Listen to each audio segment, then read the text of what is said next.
बुबनाळ ग्रामपंचायतीचा भोंगळ कारभार, कचरा थेट रस्त्यावर टाकला जात आहे. त्यामुळे गावात सगळीकडे दुर्गंधी पसरली आहे. गावातील सरपंच व कारभारी यांच्याकडे पूर्णपणे दुर्लक्ष करत आहेत. गावात घंटागाडीची सोय नसल्यामुळे गावातील ग्रामस्थ कचरा रस्त्यावर टाकत असल्याचे चित्र दिसून येते.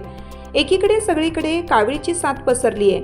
अशा वेळेला गावातील कारभाऱ्यांचा गावातील ग्रामस्थांच्या आरोग्याशी खेळण्याचा प्रकार चालू आहे.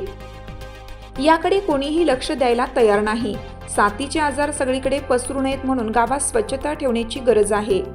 या बातमीचा आढावा घेतला आहे शिरोळ तालुका प्रतिनिधी आतिक पाटील यांच्याकडून. चालू घडामोडींचे अपडेट्स जाणून घेण्यासाठी आपल्या हिरकणी न्यूज चॅनलला सबस्क्राईब जरूर करा.